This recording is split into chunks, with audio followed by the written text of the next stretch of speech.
Hi guys. So ஒரு வழியாக பார்த்தீங்கன்னா, இப்போது நம்ம இந்த விஷாலாட்சியை வந்து ஊரை விட்டே வந்து வெளியூருக்கு அனுப்புகிறாங்க. ஸோ உண்மையை சொல்லணும் அப்படின்னா, இந்த விஷாலாட்சியை இப்போ எதுக்கு ஊரை விட்டு அனுப்புறதுக்கான வேலை அப்படிங்கிறது தெரியல. ஏன்னா ஜனனிக்கு வந்து உறுதுணையாக இருக்கிறது என்னை பொறுத்த வரைக்கும் விஷாலாட்சி மட்டும்தான். ஆனால் என்ன அப்படின்னா, கொஞ்சம் ஓவராக வாய் பேசிக்கிட்டு இருக்காங்க. அது மட்டுமே ரொம்ப தப்பு அப்படின்னு நான் சொல்லுவேன்.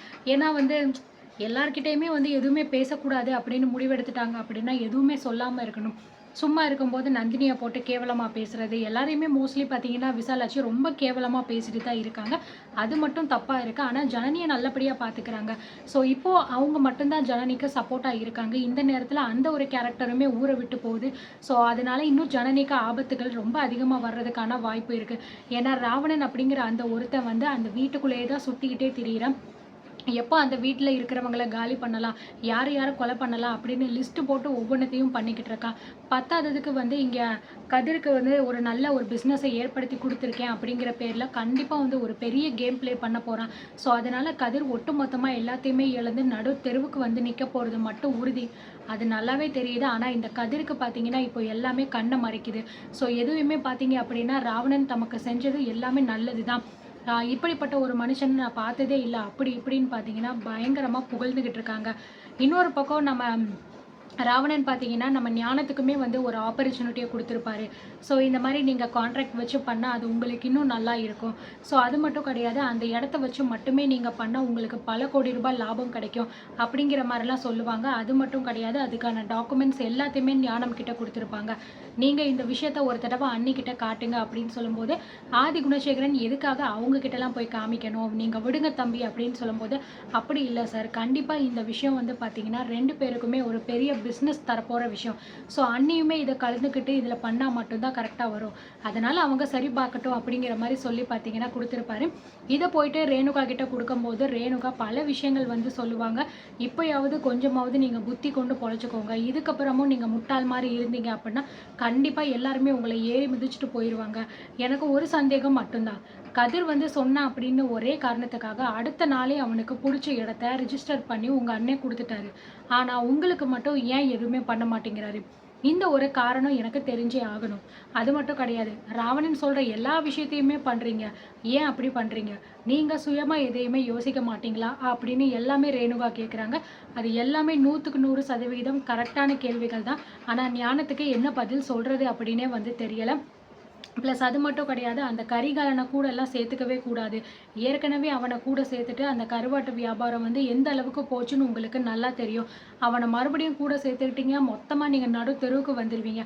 அதனால் அவனை உங்கள் பக்கத்தில் கூட நீங்கள் சேர்த்துக்கவே கூடாது அப்படின்னு ரேணுகா வந்து ரொம்ப கண்டிஷனாக வந்து சொல்லிடுறாங்க. ஸோ நம்ம ஞானத்துக்கு இப்போ ரொம்ப குழப்பமாக இருக்குது. என்னடா இவ வேற ஒருத்தி இப்படிலாம் சொல்லிக்கிட்டு இருக்காளே, இப்போ நம்ம என்னதான் முடிவெடுக்கிறது? ராவணன் சொல்றதுக்கு சரின்னு ஒத்துக்கிறதா, இல்லை வேண்டாம் இப்போதைக்கு அப்படின்னு நம்ம எடுத்த முடிவில் நம்ம கரெக்டாக இருக்கிறதா? இது 2 பக்கமுமே ஒரே குழப்பத்தில் பார்த்தீங்கன்னா நம்ம ஞானம் வந்து உட்காந்துக்கிட்டு இருக்காரு. ரேணுகா வந்து நல்லா யோசிங்க, ஏன்னா இது வந்து நம்மளுடைய பிஸ்னஸ் சம்மந்தப்பட்ட விஷயம். ஸோ எந்த விஷயத்தையும் எடுத்தோம் கவுத்தோம் அப்படின்னு இது வரைக்கும் பண்ணது எல்லாமே போதும். ஆனால் இப்போ பண்ண போகிற விஷயம் அப்படி கிடையாது. அதனால் ஒரு தடவைக்கு 100 தடவை கூட நல்லா யோசிங்க. அந்த ராவணன் சொல்கிற எல்லாத்தையுமே நீங்கள் கேட்க போகிறீங்களா, இல்லை சுயமாக நீங்கள் சிந்திச்சு உங்களோட தொழிலை நீங்கள் தொடங்க போகிறீங்களா? அதை மட்டும் நீங்கள் மனசில் வச்சுக்கோங்க. அவ்வளோதான் நான் சொல்லுவேன். முதல்ல எல்லாத்தையுமே விட்டு தள்ளிட்டு இடம் உங்களுக்கு சொந்தமாக அப்படின்னு யோசிங்க. அந்த இடம் இன்னும் உங்கள் பேரில் கிடையாது. ஆதி குணசேகரன் பேரில் தான் அந்த இடமே இருக்குது. அப்போ எப்படி அது உங்கள் இடமாகும்? முதல்ல உங்கள் அண்ணங்கிட்ட பேசி அந்த இடத்த உங்கள் பேருக்கு பத்திரம் பண்ணுங்க. மற்றதெல்லாம் அப்புறம் நம்ம உட்காந்து பேசி என்ன முடிவு எடுக்கணும், யாருக்காவது கான்ட்ராக்ட் கொடுக்கணுமா வேணாமா அப்படிங்கிறத யோசிக்கலாம் அப்படின்னு ரேணுகா சொல்லி முடிச்சிடுறாங்க. ஸோ ஞானம் பார்த்தீங்கன்னா அன்னைக்கு ஃபுல்லாக உட்காந்து யோசிச்சுக்கிட்டே இருக்காரு. என்ன பண்ணலாம், ஏது பண்ணலாம்? ரேணுகா சொல்கிற மாதிரி நம்ம நம்ம பேரில் அந்த இடம் இல்லையே, அப்போ கண்டிப்பாக ஃபஸ்ட்டு நம்ம இடத்துல அந்த பேரை வர வைக்கணும். சரி விடிஞ்சோடனே காலையில் அண்ணன்கிட்ட இதை பற்றி பேசலாம் அப்படின்னு சொல்லிட்டு பார்த்தீங்க அப்படின்னு நினைக்கிறாரு. ஸோ அடுத்த நாள் காலையில் ஆகுது, விசாலாட்சி ஊருக்கு கிளம்புறாங்க. நம்ம ஜனனி வந்து விசாலாட்சியை விட்டுட்டு வர்றதுக்காக பார்த்தீங்க அப்படின்னா கிளம்புறாங்க. ஆ 2 பேருமே கிளம்புறாங்க. ஸோ கார்ல ஏறி போய்க்கிட்டு இருக்காங்க. விசாலாட்சி பார்த்தீங்கன்னா, ரொம்ப ஃபீல் பண்ணி அழுதுகிட்டு இருக்காங்க. "ஏன் அத்த என்ன ஆச்சு? எதுக்காக இப்போ நீங்க தேவையில்லாம இப்படி போற நேரத்தில வந்து அழுதுகிட்டு இருக்கீங்க? இதெல்லாம் நல்லாவா இருக்கு?" அப்படிங்கிற மாரி சொல்ல, "இல்ல ஜனனி, உன்ன விட்டு போறதுக்கு எனக்கு மனசே வரமாட்டேங்குது. நான் இல்ல அப்படின்னா அந்த வீட்ல உன்ன யாருடி பார்த்துப்பா?" அப்படிங்கிற மாரி சொல்றாங்க. "அதான் உங்ககிட்ட இப்ப தானக்கா அக்கா சொன்னாங்க. அக்கா சொன்னாங்கல்ல அத்த, அவங்க பார்த்துக்கிறேன்னு சொல்லிட்டு. அப்புறம் என்ன? இங்க பாருங்க, என்ன பத்தியோ, இல்ல உங்க புள்ளைய பத்தியோ, இல்ல உங்க பேர புள்ளைய பத்தியோ நீங்க கவலையே பட வேண்டாம். கண்டிப்பா நீங்க திரும்பி வரும்போது நாங்க நல்ல நிலைமையில தான் இருப்போம். அண்ட் ரொம்ப சந்தோஷமா தான் இருப்போம். நீங்க இத பத்தி நெனச்சு உங்க உடம்ப கெடுத்துக்காதீங்க. நீங்க இப்ப தான் ஃபர்ஸ்ட் டைம் ஊருக்கு போறீங்க. நல்லபடியா உங்களோட ட்ரிப்ப என்ஜாய் பண்ணுங்க நீங்க அப்படின்னு நம்ம ஜனனி சொல்றா. என்னமோடி நீ சொல்ற, ஆனா எனக்கு வந்து இதுல மனசெல்லாம் சுத்தமா வரமாட்டேங்குது. இந்த இடத்த விட்டோ, இல்ல உன்ன விட்டோ போறதுக்கே எனக்கு மனசே வரலடி. ஆமா, இந்த சக்தி எங்க தான் போனா? என் புள்ளைகிட்ட ஊருக்கு போற விஷயத்த சொல்லணும் அப்படின்னு ஃபோன் பண்ணா கூட அவன் எடுக்கவும் மாட்டேங்கிறான். அவனுக்கு ஃபோனும் மாட்டேங்குதுடி. அவனுக்கு எங்க தாண்டி போயிருக்கான் அப்படின்னு சொல்லிட்டு கேட்கும்போது, அவரு ஒரு முக்கியமான விஷயமா வெளிய போயிருக்காரு அத்த. அது மட்டும் கிடையாது. இந்த ராவணன் யாரு அப்படிங்கிற உண்மை கூடிய சீக்கிரத்திலேயே வெளிவரப் போகுது. அந்த ஒரு விஷயத்துக்காக தான் உங்க புள்ள வெளிய போயிருக்காரு. அவர பத்தி நம்ம கவலைப்பட வேண்டாம். இப்ப என்ன? நீங்க சக்தி கிட்ட பேசணும் அவ்வளோதானே. இருங்க, நானே உங்களுக்கு ஃபோன் பண்ணி தரேன். அப்படின்னு நம்ம ஜனனி பார்த்தீங்க அப்படின்னா, சக்திக்கு வந்து கால் பண்றாங்க. ஸோ முதல்ல 2 தடவ ரிங் போகுது. அதுக்கப்புறம் நம்ம சக்தி எடுக்க மாட்டேங்கிறாரு. 3வது தடவ போம்போது நாட் ரீச்சபிள்னு வருது. எடுக்க மாட்டேங்கிறாரு அத்த அப்படிங்கிற மாரி சொல்றாரு. என்ன பண்றதுன்னே எனக்கு தெரியல ஜனனி. மனசு ஏதோ ஒரு மாதிரியாவே இருக்கு. ஊருக்கு போகணும் அப்படின்னு முடிவு எடுத்துட்டேன். ஆனா இப்போ வந்து போகணுமா? வேணாமா? இல்ல இங்கேயே இருந்துருவோமா? அப்படின்னு தோணிக்கிட்டே இருக்கு அப்படின்னு சொல்றாங்க. இங்க பாருங்க அத்த, உங்கள ஊருக்கு வர சொன்னது உங்க மாமியார் தான். அப்போ கண்டிப்பா நீங்க அவங்களுக்கு மரியாதை குடுத்து போய் தான் ஆகணும். கொஞ்ச நாள் தானே, போயிட்டு சந்தோஷமா உங்க வாழ்க்கைய நல்லா என்ஜாய் பண்ணிட்டு வாங்க. இங்க இருந்துகிட்டு எவ்வளோ நாள் தான் நீங்க இந்த பிரச்சனைக்குள்ளேயே வந்து முடங்கி இருக்க போறீங்க? இது எல்லாமே உங்களுக்கு வேண்டாமே! இந்த வயசுல நீங்க ரொம்ப நல்லபடியா, சந்தோஷமா, நிம்மதியா இருக்கணும். ஆனா இந்த வீட்ல கண்டிப்பா அது உங்களுக்கு வந்து கிடைக்காது. ஸோ அதனால தான் நானுமே வந்து அவங்க சொன்னப்போ ஓகே அப்படின்னு ஒத்துக்கிட்டேன். எல்லாத்தையுமே மறந்துட்டு சந்தோஷமா போயிட்டு வாங்க அத்த அப்படிங்கிற மாரி சொல்றாங்க. சரி ஓகே ஜனனி, அதான் நீ சொல்லிட்டல்ல, கண்டிப்பா நான் போயிட்டு வரேன் அப்படின்னு சொல்லிட்டு என் பேர புள்ளைய ரொம்ப பத்திரமா பார்த்துக்கணும். வேளா வேளைக்கு நல்லா சாப்பிடணும், ஜூஸ் குடிக்கணும், மருந்து மாத்திரைய சரியா எடுத்துக்கணும். என்ன, நான் அங்க போனோனே உன்ன மறந்துருவேன் அப்படின்னு மட்டும் நினைக்கக்கூடாது. ஒவ்வொரு செகண்டும் உன்ன பத்தி தான் நான் யோசிச்சுக்கிட்டு இருப்பேன். அடிக்கடி நான் ஃபோன் பண்ணுவேன். நம்ம வீடியோ கால்ல பேசலாம் அப்படிங்கிற மாரி சொல்றாங்க. கண்டிப்பா அத்த, நீங்க கவலையே படாதீங்க. எல்லாத்தையுமே நான் பார்த்துக்கிறேன். நீங்க எத பத்தியும் நினைச்சு ஃபீல் பண்ணாதீங்க அப்படின்னு ஜனனி சொல்ல, அந்த நேரம் பார்த்து கரெக்ட்டா நம்ம சக்தி கிட்ட இருந்து நம்ம ஜனனிக்கு ஃபோன் வருது. உங்க புள்ள தான் ஃபோன் பண்றாரு அப்படின்னு சொல்லிட்டு பார்த்தீங்கன்னா, நம்ம ஜனனி எடுத்து பேச, "என்ன சக்தி, 2 தடவ கால் பண்ணேன். கால் அட்டெண்ட் பண்ணல. அங்க எதுவும் பிரச்சனையா? எல்லாமே ஓகே தானே?" அப்படின்னு கேட்குறாங்க. எல்லாமே ஓகே தான் ஜனனி. நம்ம நெனச்சத விட இங்க ரொம்பவே நல்லா போய்க்கிட்டு இருக்கு. அது மட்டும் கிடையாது. அந்த வீக்கே இப்போ ஒட்டுமொத்தமா நல்லபடியா குணமாயிட்டான். நம்ம எதிர்பார்த்தத விட அவனுக்கு ராவணன் பத்தின எல்லா உண்மையுமே நல்லாவே ஞாபகம் இருக்கு. அது மட்டும் கிடையாது, முக்கியமான விஷயம், அந்த ராவணன் பத்தின முழு உண்மைகளையுமே அந்த விகே என்கிட்ட எல்லாத்தையுமே சொல்லிட்டான். ப்ளஸ் நமக்கு உதவி பண்றதுக்கு அந்த விகே என்ன வேணாலும் பண்றதுக்கு தயாரா இருக்கான்.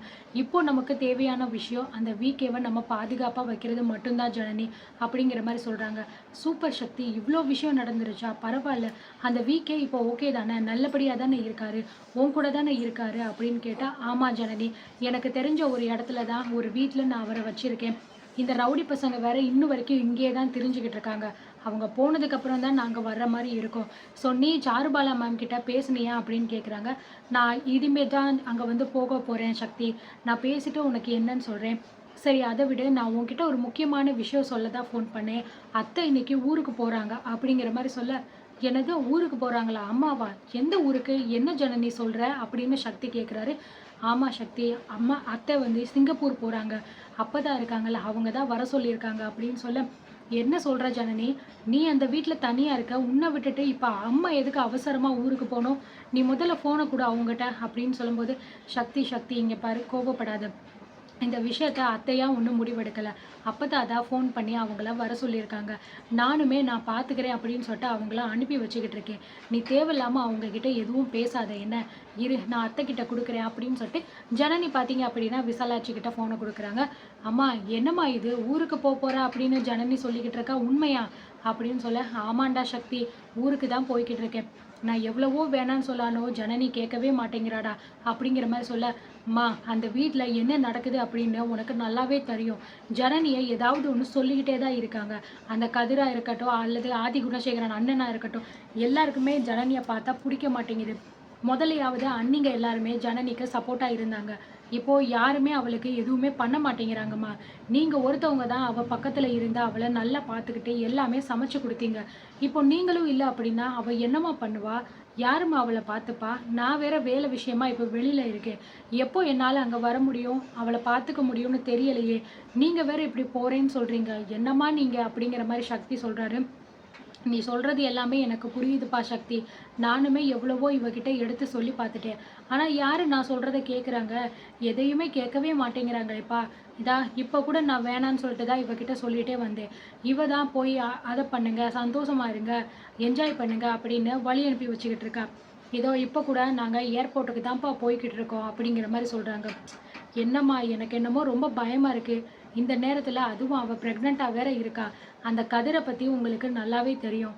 எப்படியாவது நம்ம ஜனனியை ஏதாவது சொல்லணும் அப்படின்னே அவன் வந்து பண்ணிக்கிட்டு இருப்பான். பத்தாததுக்கு அந்த ராவணன் வேற அந்த வீட்டுக்குள்ளே இருக்கான். எனக்கு என்னமோ பயமாக இருக்குமா அப்படிங்கிற மாதிரி சொல்ல, உடனே பார்த்தீங்க அப்படின்னா, நீ சொல்கிறது சரிதான்ப்பா சக்தி, பேசாமல் நான் வேணால் போகாமல் இருக்கவா அப்படிங்கிற மாதிரி சொல்ல, ஐயோ அத்தை என்ன சொல்லிக்கிட்டு இருக்கீங்க, இங்கே கொடுங்க ஃபோனை அப்படிங்கிற மாதிரி சொல்லிட்டு நம்ம ஜனனி வந்து, சக்தி என்ன சக்தி, எதுக்காக இப்போ அத்தை கிட்ட நீ இப்படியெல்லாம் பேசிக்கிட்டு இருக்க? நான் அந்த வீட்டில் நல்லபடியாக தானே இருக்கேன், என்ன இப்போ உனக்கு எதுக்காக அவங்கள வந்து போகாத அப்படின்னு சொல்லிக்கிட்டு இருக்க? என்ன சக்தி நீ அப்படின்னு சொல்ல, இங்கே பாரு ஜனனி, அந்த வீட்டில் என்ன நடக்குது அப்படிங்கிறது என்னை விட உனக்கு நல்லாவே தெரியும். அது மட்டும் கிடையாது, ராவணன் யாரு, அவன் எப்பேற்பட்ட ஒரு சைக்கோ அப்படின்னு கூட உனக்கு நல்லா தெரியும். இப்போ அவன் நம்ம வீட்டுக்குள்ளே வந்து உட்காந்துக்கிட்டு இருக்கான். ஏற்கனவே தர்ஷினியை கடத்தி உன்னையுமே கொலை பண்ண முயற்சி பண்ணவன். அப்படி இருக்கிற வீட்டில் உன்னை தனியாக விட்டுட்டு அம்மா போகிறாங்க. நானுமே இப்போ இந்த வீக்கேவை கூட்டிகிட்டு சுற்றிக்கிட்டு திரியிறேன். எப்போ நான் அங்கே வருவேன், உன்னை நான் எப்போ பார்ப்பேன்னு எனக்கு தெரியலை. அப்படி இருக்கிற நேரத்தில் எப்படி உன்னை தனியாக விட்டுட்டு அவங்க போவாங்க? உனக்கு யார் அங்கே துணையாக இருக்கா சொல்லு அப்படிங்கிற மாதிரி சொல்ல, இங்கே பாரு சக்தி, நீ எதை பற்றியும் கவலைப்படாத. என்னை பார்த்துக்க எனக்கு தெரியாதா? அது மட்டும் கிடையாது, ஈஸ்வரி அக்கா கூட என்ன நல்லபடியாக பார்த்துக்கிறேன் அப்படின்னு அத்தை கிட்ட சொல்லியிருக்காங்க. அதனால் நீ கவலைப்படாத, நான் பார்த்துக்கிறேன் அப்படிங்கிற மாதிரி சொல்கிறாங்க. ஸோ எவ்வளோதான் நம்ம ஜனனி வந்து நடந்த விஷயங்கள் எல்லாத்தையுமே எடுத்து சொன்னாலுமே சக்திக்கு வந்து அது மனசில் கொஞ்சம் கூட வந்து ஓகேவா இல்லாத மாதிரி தான் தோணுது. நீ இவ்வளோ சொல்கிற, ஆனாலுமே என்னால் இதை ஏற்றுக்கவே முடியலை ஜனனி. நிலைமை புரிஞ்சுக்காமல் இப்படிலாம் பண்ணிக்கிட்டு இருக்க அப்படின்னு சொல்லிட்டு பார்த்தீங்கன்னா நம்ம சக்தி வந்து கோவப்படுறாரு. இங்கே பாரு, நீ எதை பற்றியும் நினச்சி கவலைப்படாத. முதல்ல நீ வீக்கேவை நல்லபடியாக கூட்டிகிட்டு வர பாரு. நான் அத்தையை ஏர்போர்ட்டில் விட்டுட்டு அப்படியே சாருபாலா மேமை தான் பார்க்க போகிறேன். அவங்கக்கிட்ட பேசிட்டு உனக்கு என்ன ஏதுன்னு சொல்கிறேன் சரியா அப்படின்னு சொல்லிட்டு பார்த்தீங்கன்னா நம்ம சக்தி வந்து ஃபோனை வச்சிடுறாங்க. ஸோ அதுக்கப்புறம் பார்த்தீங்கன்னா, ஏண்டி அதான் என் புள்ள இவ்வளோ தூரம் வருத்தப்படுறானே, இதையும் மீறி நான் ஊருக்கு போகணுமா? நான் போகல. ஏப்பா டிரைவரு, அப்படியே வீட்டுக்கு போப்பா அப்படின்னு சொல்ல, ஐயோ அத்தை என்ன சொல்கிறீங்க, அண்ணா அண்ணா அதெல்லாம் ஒன்றும் வேண்டாம், நீங்கள் ஏர்போர்ட்டுக்கே போங்க அப்படிங்கிற மாதிரி நம்ம ஜனனி சொல்ல, இப்படியே மாற்றி மாற்றி பார்த்தீங்கன்னா 2 பேரும் இவங்க வீட்டுக்கு போக சொல்ல, அவங்க ஏர்போர்ட்டுக்கு போக சொல்ல மாற்றி மாற்றி சொல்லிக்கிட்டு இருக்காங்க. அத்தை நான் சொல்கிறத நீங்கள் கேட்பீங்களா மாட்டிங்களா? நான் சொல்கிறத கேட்பேன் அப்படின்னா நீங்கள் நல்லபடியாக ஊருக்கு போயிட்டு வாங்க. என்ன நினச்சி நீங்கள் பயப்பட வேண்டாம். என்னை பார்த்துக்க எனக்கு தெரியாதா? ஏன் எதுக்காக நீங்கள் இவ்வளோ தூரம் பயப்படுறீங்க? அப்படி என்ன பண்ணிட போகிறாங்க அவங்க? என்ன ஆனாலும் சரியாத, என்ன எனக்கு நல்லபடியாக பார்த்துக்க தெரியும். நீங்கள் எதுக்கும் கவலைப்படாதீங்க. நீங்கள் ஊருக்கு போங்க, நான் உங்களுக்கு டெய்லி வீடியோ கால் பண்ணுறேன், நம்ம பேசலாம், என்ன நடக்குது அப்படிங்கிற விஷயத்த நான் உங்ககிட்ட சொல்கிறேன் அப்படிங்கிற மாதிரி சொல்லிடுறாங்க. சரி, இதுக்கு மேலே இவகிட்ட பேசி பிரயோஜனமே இல்லை, நம்ம ஊருக்கு போய் தான் ஆகணும் அப்படின்னு நினச்சி விசாலாட்சியுமே பார்த்தீங்கன்னா ஊருக்கு வந்து கிளம்பிடுறாங்க சிங்கப்பூருக்கு. அதுக்கப்புறம் வந்து நம்ம ஜனனி அங்கேருந்து நேராக சாருபாலாவை பார்க்குறதுக்காக போகிறாங்க. ஏன்னா வீக்கேவை நம்ம சக்தி கூட்டிகிட்டு வர போகிறாரு இல்லையா? ஸோ அடுத்து என்ன பிளான் பண்ணலாம், அவர் எங்கே சேஃபாக வைக்கலாம் அப்படின்னு சொல்லிட்டு அதனால சாருபாலாவை பார்க்குறதுக்கு போகிறாங்க. வாங்க ஜனனி அப்படிங்கிற மாதிரி சொல்கிறாங்க. வணக்கம் மேடம், ஒரு முக்கியமான விஷயத்த உங்ககிட்ட பேசணும் அப்படிங்கிறதுக்காக தான் வந்தேன். அந்த ராவணன் பற்றின உண்மை எல்லாமே இப்போ தெரிஞ்சிருச்சு. அது மட்டும் கிடையாது, அந்த ராவணனுக்கு எதிராக வீக்கே அப்படின்னு ஒரு ஆள் இருந்தால, அந்த ஆள் இப்போ வந்து பரவாயில்ல, அவன் நல்லபடியாக மாறிட்டான், எல்லாமே அவனுக்கு ரெக்கவர் ஆயிடுச்சு அப்படிங்கிற மாதிரி சொல்கிறாங்க. சூப்பர் ஜனனி. இந்த விஷயத்துக்காக தான் நம்ம இவ்வளோ நாள் வெயிட் பண்ணோம். அந்த ராவணன் பத்தின மொத்த உண்மையுமே நம்ம விகேக்கு தெரியும். இப்போ அவன் எந்த அளவுக்கு இருக்கான்? நல்லா பேசுறானா? அப்படின்னு கேட்டா, ஆமா மேடம். எல்லாத்தையுமே வந்து சக்தி கிட்ட சொல்லியிருக்கான். ராவணன் பண்ண விஷயங்கள் எல்லாமே, அவனோட பிளான் எல்லாமே வந்து சொல்லியிருக்கான். உண்மையிலேயே அது எல்லாமே வந்து கேட்கும்போது, எதுக்காக ராவணன் எங்க வீட்டுக்குள்ள நுழைஞ்சிருக்கான் அப்படிங்கிறது கிளியராவே புரியுது. ஏதோ ஒரு மோட்டிவ் இருக்கு எங்க வீட்டுக்குள்ள அவன் வந்ததுக்கு. நிச்சயமா யாரையோ பழி வாங்கணும் அப்படிங்கிறதுக்காக மட்டும்தான் இந்த வீட்டுக்குள்ள அவன் வந்திருக்கான். கூடிய சீக்கிரத்திலே அது என்னன்னு கண்டுபிடிச்சு அவனை இந்த வீட்டில் விட்டு வெளியே துரத்தணும். இல்லை அவனுக்கு தேவையான தண்டனையை வாங்கி கொடுக்கணும் மேம் அப்படிங்கிற மாதிரி சொல்றாங்க. ஸோ அடுத்து இந்த சீரியலில் என்ன நடக்க போகுது? ராவணனுக்கு எதிரான விகே எப்படி உண்மையை சொல்ல போறாரு? அது வரைக்கும் விகேவை விட்டு வைக்க போறாங்களா இல்லை கொலை பண்ண போறாங்களா? என்ன நடக்குதுன்னு பார்த்து தெரிஞ்சுக்கலாம்.